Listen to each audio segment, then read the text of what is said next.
Europe 1. La France bouge, la saga. L'amande est devenue un produit incontournable, vendu en vrac, utilisé dans les pâtisseries ou bien servi à l'apéritif ou même dans les gels douches et les shampoings.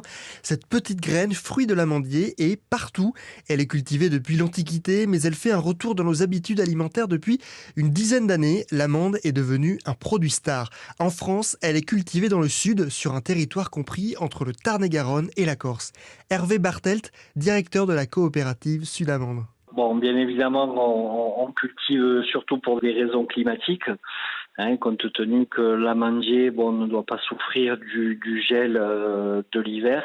Voilà, il faut du soleil, il faut de la chaleur. Et puis c'est le premier arbre qui fleurit à partir du mois de fin février. Donc on suit un peu moins. Et après, il y a des chaleurs, on arrive au printemps. Donc l'amandier est tout à fait une culture propice dans nos régions. Les 85 producteurs de la coopérative cultivent principalement 4 variétés d'amandes, la ferragne, la ferraduelle, la lorane et la mandaline.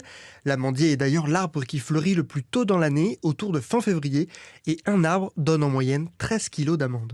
Le cycle de l'amandier, si vous voulez, à partir du moment où vous décidez de planter, donc il faudra à peu près 5 années avant que vous puissiez obtenir des fruits sur l'amandier. Vous en aurez un petit peu en 3e année, 4e année, mais l'amandier sera à son potentiel à partir de la 5e année.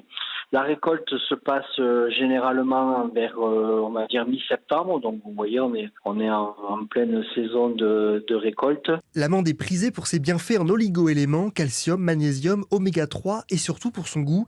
La coopérative Sud-Amande les vend à des confiseurs, des dragéistes ou encore à des calissonniers. Par rapport à sa taille, son poids, sa forme, va intéresser divers acteurs de la confiserie. Par exemple, la ferraduelle sera très prisée par les dragéistes parce qu'elle est assez plate, comme la lorane. Ensuite, vous avez la ferragnesse qui est légèrement plus ronde, donc qui sera beaucoup plus appréciée par ceux qui vont les mettre en confiserie, qui vont les enrober de chocolat. Et ensuite, vous avez la mandaline qui a vraiment un très beau goût d'amande assez prononcé, donc qui va être plus pour la pâte d'amande et le calisson.